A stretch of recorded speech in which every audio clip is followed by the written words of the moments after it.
Hello. What we're going to talk about today is ITO, the Internet of Things, and the tokens which work in the Internet of Things, the crypto tokens. Now, for the benefit of some of you, you may have some knowledge of IoT and some knowledge of crypto, but there's a lot of people that are going to see this throughout the world that really don't know what it is.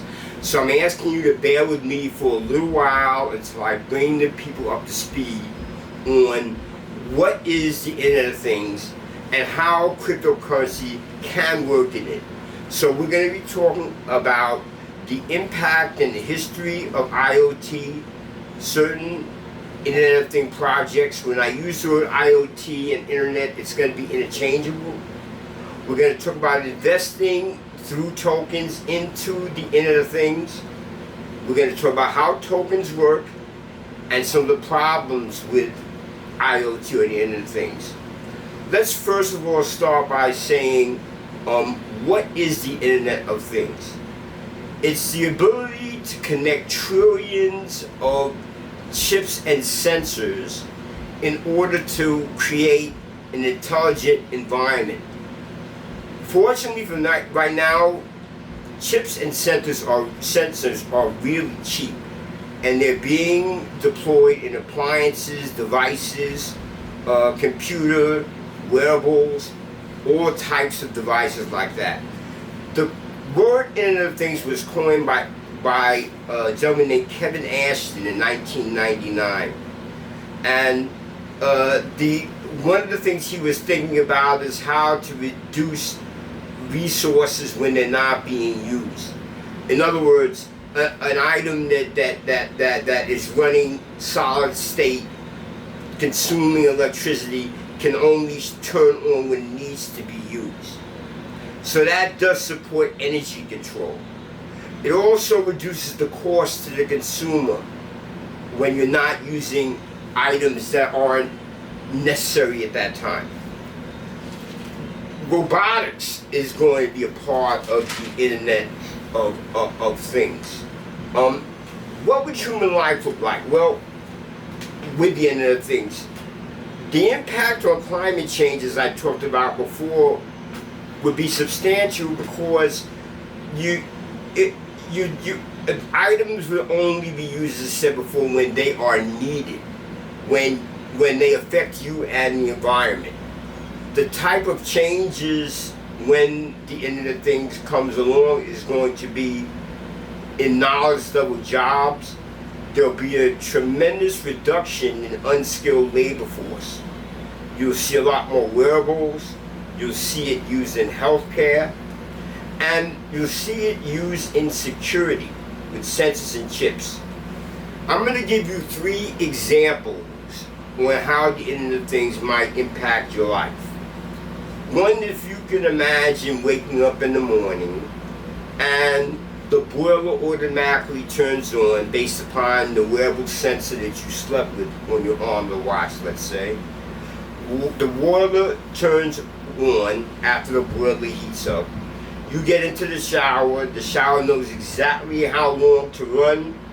It has a temperature set. When you get out of the shower and you walk over to the mirror gives you your itinerary for the day, clears up. The windows automatically open in the bathroom and vent the steam. All this can happen. The technology is here for that. Let me give you another example about, let's say you are in a hotel, you wake up, you're late, your plane, you might miss. You might be able, under IoT, is to get a driverless car sent to you. The car would have the technology to bid or to arrange the fastest transport to get you to the airport without delay. It would also, when you get there, your luggage would be confirmed. The process would be smooth. But one of the best cases is in healthcare. Could you imagine if, God forbid, something happens to you, you're wearing a wearable, it's able to transmit your heartbeat, It has all your insurance data, and all types of medical information that can be sent to the hospital before your arrival or during your arrival. In addition, this device has your license, your passports, your whole health history. These all things are really, really here. Some of the things that projects they're working on is they're still working on the networking, on how to get this work, because there are literally trillions of devices out there. They're trying to do it over 5G. They're trying to do it on a blockchain. And recently what's happened is now they have expanded the address space, which means that more, instead of maybe years ago, there may be millions of items that can be attached to the network. Now, with the address space expansion, there can be trillions. So let's talk about, for one moment, about what an IoT token is. An IoT token is an investment vehicle. It's like a voucher, an asset, or membership. You have the right to trade it, sell it, buy it.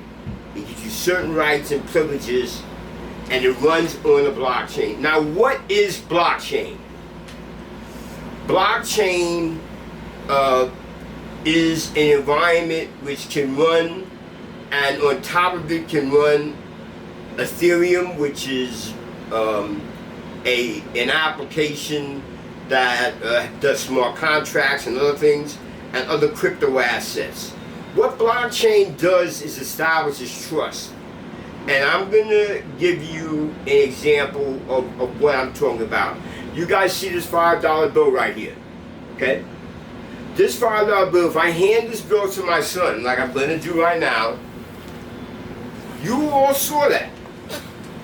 That if you were computers, you would have a permanent record that I did that transaction. It would be dispersed amongst many computers. So I can never deny that it happened. Now, why is that important? That's trust. The bottom line, the foundation in doing any transaction is trust. Because most of the time when you're doing a transaction with somebody that you don't even know or never met. That's why money and currency is so easy to use when you're doing some type of transaction. Okay. So there are distributed ledgers out there in the blockchain, so everybody knows that it happened. So again, like, I could never come back and say that I never did that transaction. The problems and concerns with IoT is privacy. Remember, you have trillions of devices that have your personal information on it. The scale. In your smart home, you could literally have scores of devices. AI, artificial intelligence. How would that impact the Internet of Things? Standards. There must be standards. When someone creates something, it has to be portable enough to flow across the entire universe of things. In other words, if one company creates a product and the other company creates a product and there's no standard for them to work together, you have nothing. And then there's regulation. But one of the most important things to remember is bad actors. That leaves that open for that. Listen, if you like this video, give me a thumbs up. Please subscribe, and you have a great day. Bye.